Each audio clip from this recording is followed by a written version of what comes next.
Bom dia, meus amados irmãos. Faz um bom tempo que nós não temos uma aula, certo? Então vamos reiniciar nossas aulas de membresia. Eu tenho tocado em um assunto que é de suma importância e que esses assuntos são atuais, que é sobre cura, línguas e milagres. Vimos sobre línguas e vimos que da forma como os pentecostais tratam as línguas, elas não existem hoje, certo? Mas vamos focar aqui no fim da era das curas e milagres.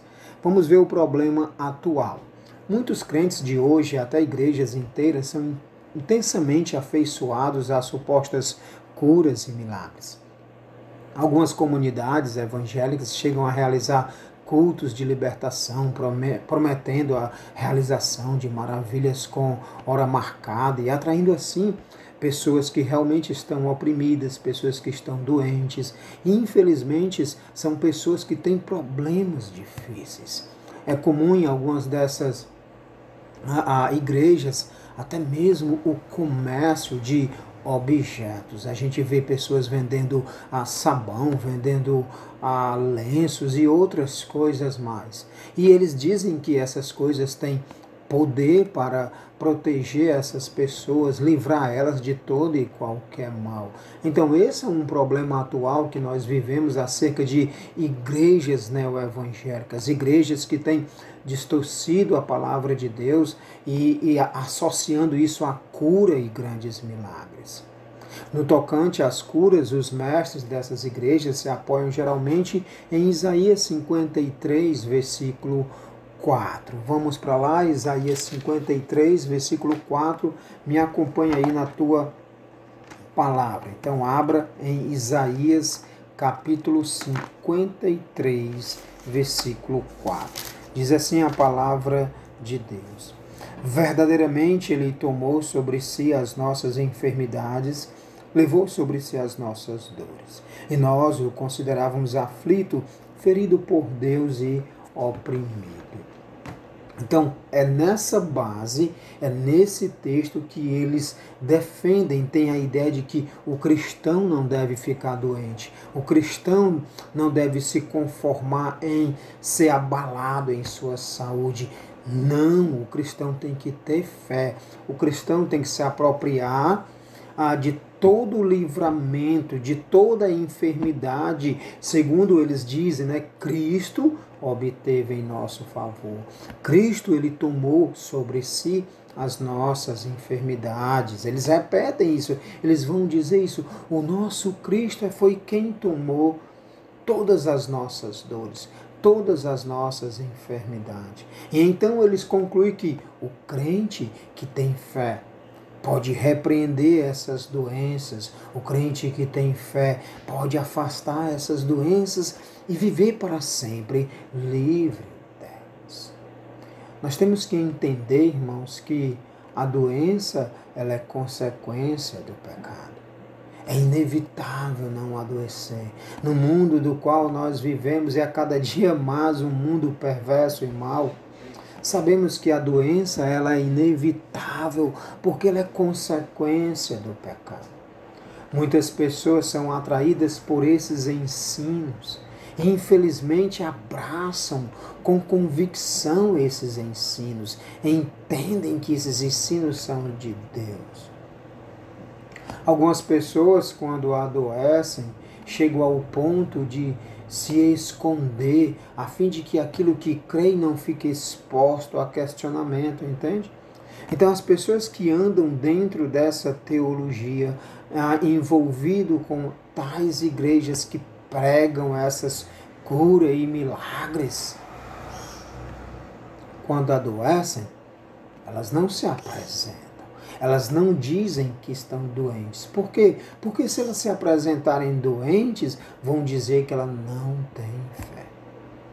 Então, a essas pessoas falta o conhecimento da lição elementar, de que na Bíblia, muitos crentes maduros enfrentaram sérios problemas de saúde. Na Bíblia a gente vai perceber que pessoas adoeceram. Nas Escrituras a gente vai encontrar que pessoas tiveram doentes. Vamos ver algumas referências. Primeiro, Atos 9, 36 e 37. Atos, capítulo 9, versículo 36 e 37. Atos 9, 36 e 37. Em Jope havia uma discípula chamada Tabita, nome este que traduzido é Dorcas. Ela era notável pelas boas obras e esmolas que fazia. Aconteceu que naqueles dias ela adoeceu e veio a morrer. Percebe que essa menina, ela era uma discípula. Ela era uma pessoa que servia ao ministério. Porém, faltava fé nela. Porém, ela não tinha fé porque ela havia adoecido, e não só adoecido, mas morreu. Então percebe que pessoas que tinham fé em Cristo Jesus, elas adoeceram. Um outro texto que a gente vai perceber é Filipenses capítulo 2, versículo 25 e 20 a 27. Filipenses capítulo 2, versículo 25 a 27. No entanto, julguei necessário enviar-lhes Epafrodito, meu irmão, cooperador e companheiro de lutas, e da parte de vocês mensageiro e auxiliar nas minhas necessidades. Ele tinha muita saudade de todos vocês e estava angustiado porque vocês ficaram sabendo que ele adoeceu. De fato, adoeceu e estava à beira da morte, mas Deus se compadeceu dele. E não somente dele, mas também de mim, para que eu não tivesse tristeza sobre tristeza. Paulo fala de Epafrodito, um cooperador dele de lutas, de ministério, um cooperador que ajudava as igrejas. E a Bíblia diz que ele adoeceu. Então você percebe que pessoas maduras, pessoas que têm fé em Jesus Cristo adoecem? Então o fato de alguém adoecer não é falta de fé. Na verdade, a doença é consequência do pecado. Essas pessoas que citamos nessas referências adoeceram porque é consequência do pecado. Adoeceram porque a doença veio como resultado do pecado. Por isso, é inevitável que não adoecemos. Caso você não adoeça, então você é um Superman, você não é humano, você é mais do que humano. Mas vamos para Isaías capítulo 53, versículo 4. Vamos explicar esse texto, o que realmente esse texto quer nos dizer, o que realmente esse texto significa. Explicando o texto de Isaías 53, versículo 4. No tocante a esse texto, é preciso compreender o significado dele, levando-se em conta que o profeta o compôs adotando uma forma de paralelismo, e essa forma é muito usada na poesia hebraica. Se você for para Isaías 53, a gente vai encontrar essa forma de paralelismo no texto de Isaías 53. Mas a pergunta é, o que significa paralelismo sinônimo? Esse recurso literário consiste de afirmar uma mesma verdade em duas frases, ou trechos paralelos, de maneira que a segunda declaração apenas repete a primeira usando sinônimo. Entende o que quer dizer paralelismo sinônimo? A ideia é essa, eu tenho duas frases, e essas duas frases elas são paralelas. A segunda frase ela vai repetir o que a primeira disse, só que na segunda frase ela vai ser usada sinônimos, palavras semelhantes, mas a ideia é o mesmo, a lição é a mesma. Levando isso em conta, é fácil perceber que Isaías 53, versículo 4, deve ser entendida com o versículo 5. Vamos ler o versículo 5. Vamos ler o 4 e 5, então, de Isaías 53. Então, acompanhe na Bíblia aí. Verdadeiramente ele tomou sobre si as nossas enfermidades e levou sobre si as nossas dores, e nós o considerávamos aflitos, ferido por Deus e oprimido. Mas ele foi ferido por causa das nossas transgressões e esmagado por causa das nossas maldades. O castigo que nos traz a paz estava sobre ele, e por seus ferimentos fomos sarados. Então, uma vez que a gente lê o verso 4 e o verso 5, então nós devemos entender o verso 4 em paralelo com o verso 5. Entende? O que leva à conclusão que as enfermidades e dores que o texto fala no verso 4, certo? Pelo profeta Isaías, são as nossas transgressões, são as nossas iniquidades. Entende? Então, quando fala no verso 5, ele foi esmagado, ferido por causa das nossas transgressões. Então, é isso que o profeta Isaías está fazendo. Ele usa o verso 5 como sinônimo do que é dito no versículo 4. O profeta Isaías não está dizendo que Cristo Jesus levou todas as nossas dores e aí nós não podemos ter pecado. Não podemos mais adoecer, não vamos mais adoecer. Não é esse o sentido. A ideia é que uma vez que Jesus Cristo foi crucificado pelos nossos pecados e levou as nossas dores, isso foi por causa das minhas transgressões. Isso foi por causa das minhas iniquidades.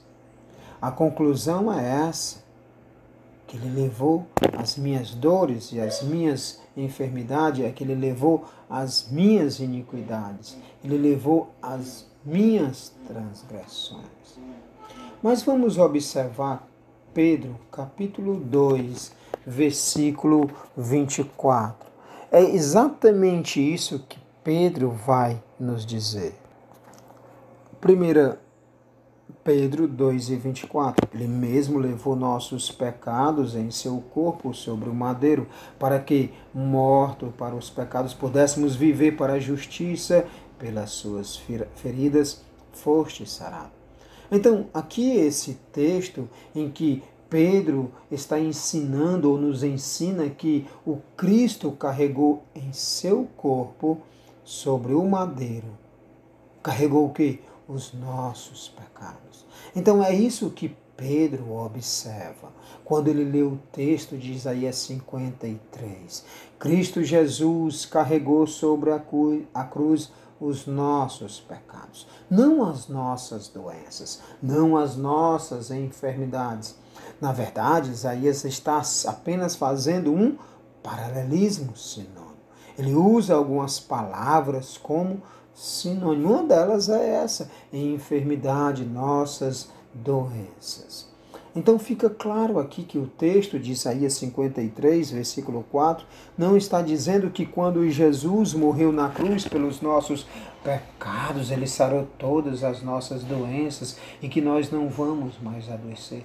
Não é esse o sentido. A ideia é que ele carregou os meus pecados, as minhas iniquidades, as minhas transgressões. Um outro argumento para o texto de Isaías 53, 4, mesmo que a gente não venha aceitar a ideia do paralelismo, é o contexto em si.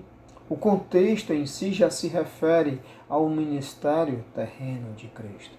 É precisamente que isso que mostra o Evangelho de Mateus. Mateus ele vai citar a passagem de Isaías. Mateus vai afirmar que essa passagem se refere à obra terrena do Messias.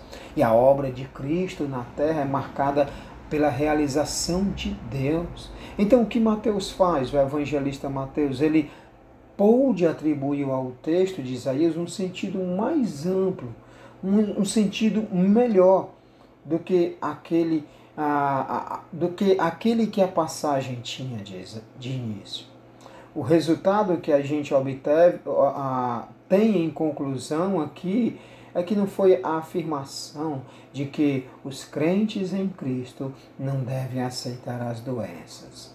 Então, esse é o resultado. Então, quando Isaías usa o texto em referente de Isaías 53:4, ele vai deixar claro: Cristo Jesus, Deus não está, perdão, o evangelista Mateus não está afirmando de que os crentes em Cristo não devem aceitar as doenças. Não é isso. Mas que os crentes em Cristo devem aceitar que Isaías 53:4 foi um cumprimento de Jesus quando estava desenvolvendo o seu ministério aqui na terra. Em que sentido? Ele curou. Ele ressuscitou pessoas. Então, nós temos exemplos disso. Vamos para Mateus capítulo 8, verso 16 e 17. Mateus 8, 16 e 17. Ao cair da tarde, trouxeram-lhe muitos endemoniados, e com a sua palavra ele expulsou os espíritos e curou todos os enfermos, para que se cumprisse o que havia sido falado pelo profeta Isaías. Ele tomou sobre si as nossas enfermidades e carregou as nossas doenças. Entende agora? Mesmo que a gente não aceite o paralelismo sinônimo, mas o próprio evangelista Mateus toma a referência, a passagem de Isaías 53:4, fazendo uma alusão ao ministério de Cristo, de que quando ele estava na terra, ele cumpriu esta profecia. Ou seja, quando Isaías fala que Jesus tomou as nossas enfermidades, as nossas dores, Isaías está se referindo ao ministério terreno que o Messias iria exercer.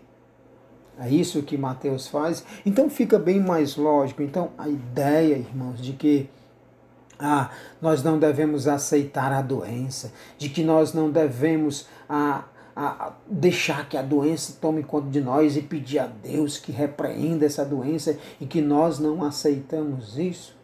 Isso é distorção da palavra de Deus. Isso é falta de conhecimento. Nós sim vamos adoecer, podemos sim pedir a Deus que o Senhor nos cure, sim, mas se Deus não quiser nos curar, a gente tem que conviver com a doença, porque a doença ela é consequência do pecado. Prosseguindo aí na nossa apostila, nós vamos agora para a parte em que diz o lugar dos milagres na experiência do povo de Deus. O que nós temos aqui são 8 verdades fundamentais acerca de curas e milagres, que serão mencionadas nesse pequeno estudo. 4 dessas verdades se relacionam de alguma forma com a realidade dos sinais e maravilhas na experiência do povo de Deus ao longo da história. Nós vamos conhecer essas verdades e eu quero que você, como crente, possa avaliar melhor o que tem sido ensinado e praticado nas igrejas de nossa época. Igrejas que dão muita ênfase aos supostos feitos sobrenaturais. É comum a gente ouvir isso em nosso dia a dia, pessoas que estão dando muita ênfase nisso. Então nós vamos, até hoje, nós vamos apenas ver 2 verdades. E aí a gente encerra o estudo, já estamos com quase 20 minutos, e eu não quero passar de 20 minutos, eu quero ser bem lento nesse estudo aqui, porque ele é de suma importância, porque ele é atual no nosso meio. A primeira verdade fundamental é essa: os milagres não são numerosos em todas as épocas abrangidas pela Bíblia. O que eu quero dizer com isso? É que nós temos uma ideia que a Bíblia fala muito de milagre. Nós temos a ideia que toda a Bíblia está recheada de milagres sobrenatural. E a gente vai perceber que não é isso. Na verdade, as Escrituras ela abrangem pelo menos aí uma época de história de 7.000 anos. Ou mais, vamos imaginar aí 10.000 anos. Mas ao longo desse tempo, houve longos períodos em que poucas ou mesmo nenhuma atuação divina sobrenatural ocorreu. Para você ter uma ideia, existe uma lacuna entre Malaquias e Mateus, em de que Deus não estava mais falando com o povo, de que Deus não realizou mais milagres, e essa lacuna é 400.000 anos. Então é muito tempo. Então percebe que nesse período aí, certo? Em que a Bíblia foi escrita, a gente percebe que Deus não fez muitos milagres. Na verdade, a análise da história bíblica mostra que a realização intensa de milagres teve seu lugar somente em 3 épocas. Primeiro, os anos do Êxodo. A gente percebe lá em Êxodo que Deus opera grandes milagres. Nós temos começando com as 10 pragas. No próprio livro de Gênesis a gente observa alguns sobrenaturais, como o fogo cair do céu e destruir Sodoma e Gomorra. Mas em Êxodo a gente vê muitos milagres. Depois vem a água, o mar vermelho sendo aberto. Depois vemos Deus fazendo de uma rocha jorrar água. E assim por diante. Mas o Êxodo passa e os milagres não são tão intensos assim. E aí o que acontece? A gente passa pelos ministérios dos profetas. E quais são os profetas que mais fazem milagres? Elias e Eliseu. Elias diz que não vai chover durante alguns anos. Deus diz isso, ele não chove. E depois ele vai e diz que vai chover e chove. Eliseu, a gente tem aquele episódio de ressuscitar uma criança, como Elias também faz isso. E são poucos os milagres que esses homens realizam. Então a gente chega na época de Jesus Cristo, sim, vemos muitos milagres. Mas a gente percebe que os evangelhos não dão tanta ênfase ou não são tão numerosos os milagres que acontecem. Os apóstolos, no livro de Atos, a gente vê curando, expulsando demônios, ressuscitando pessoas. Porém, o que eu quero mostrar é que isso mostra um padrão específico do modo como Deus intervém no drama humano. Sim, Deus destaca que as operações de maravilhas fazem parte da sua ação, porém, não é tão grande assim.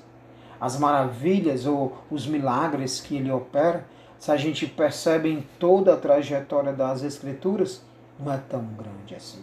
Então, essa é a primeira verdade. Os milagres não são tão numerosos nas Escrituras como nós imaginamos. Vamos para a segunda verdade. Essa segunda verdade é um pouco maior. A segunda verdade é essa. A realização de milagres nunca serviu como prova de espiritualidade ou santidade. Entende? Pessoas em nossa época hoje realizam ou pensam que milagres é sinal de espiritualidade, que milagres é pessoas que são especiais de Deus. Eu vou lhe mostrar biblicamente que não.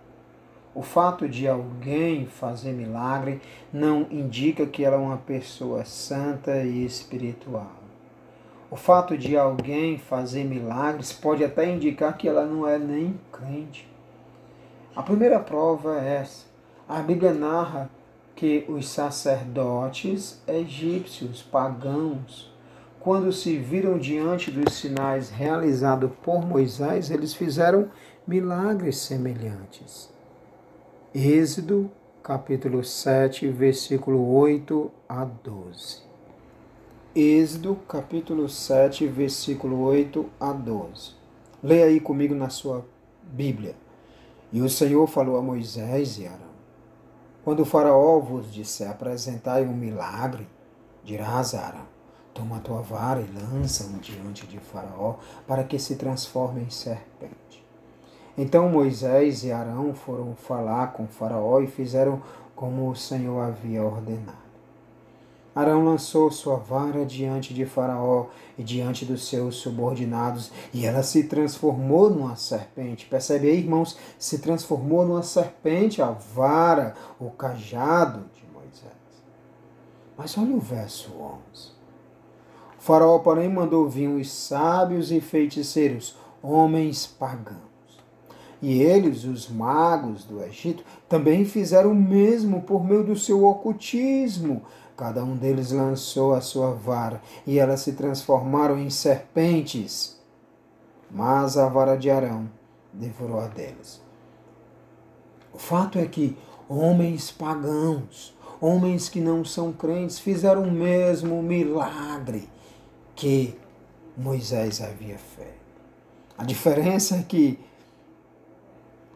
a serpente de Arão devorou a serpente dos magos. Mas o que eu quero relatar aqui para você é que o fato de alguém realizar milagre não quer dizer que ela é espiritual, não quer dizer que ela é de Deus, não quer dizer que ele é santo. Mas aí você pode dizer, mas isso foi no Antigo Testamento e no Novo? Sim, no Novo Testamento há o registro das palavras de reprovação que Jesus, naquele dia, dirigirá contra os incrédulos, que no nome dele fizeram muitos milagres. Então, no próprio Novo Testamento, a gente vai perceber que pessoas que não eram crentes, pessoas que não andaram com Cristo, ou melhor, andavam com Cristo, diziam que seguiam a Cristo, mas nunca foram salvos, nunca foram crentes. E eles fizeram milagres. Olhe Mateus capítulo 7, versículo 21 a 23. Mateus capítulo 7, 21 a 23. Mateus 7, 21 a 23. Nem todo que me diz Senhor, Senhor, entrará no reino dos céus, mas aquele que faz a vontade de meu Pai que está no céu. Naquele dia muitos me dirão, Senhor, Senhor, nós não profetizamos em teu nome, e em teu nome não expulsamos demônio, e em teu nome não fizemos muitos milagres. Paremos por aqui. Vê o verso 22, eles expulsaram demônios. Eles fizeram milagres. Em nome de Jesus, essas pessoas realizaram milagres extraordinários. Mas veja a resposta de Jesus no verso 23. Então lhes direi claramente, nunca vos conheci. Afastai-vos de mim, vós que praticai o mal. Jesus nunca conheceu essas pessoas. Jesus nunca teve nenhum relacionamento com essas pessoas. O que essas pessoas fizeram foi simplesmente obra do maligno. Eram pessoas que faziam parte do maligno. Então, alguém que realiza milagre é espiritual? Alguém que realiza milagre é santo? Alguém que realiza milagre é de Deus? Conforme esse texto? Nem sempre.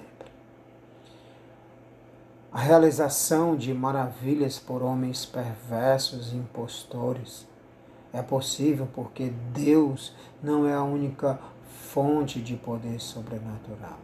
Sim, Deus é a fonte suprema, mas não exclusiva. O próprio Satanás e os seus anjos também são poderosos. Eles mesmos realizam sinais pelas mãos de seus servos. É isso que Mateus 24 e 24 fala, que o próprio Satanás usa os seus súditos para realizar milagres. Mateus 24 e 24 diz, porque surgirão falsos cristos e falsos profetas, que realizarão grandes sinais e maravilhas, a tal ponto que, se fosse possível, enganaria até os escolhidos. Então percebe que pessoas, mesmo não sendo crentes, vão realizar milagres.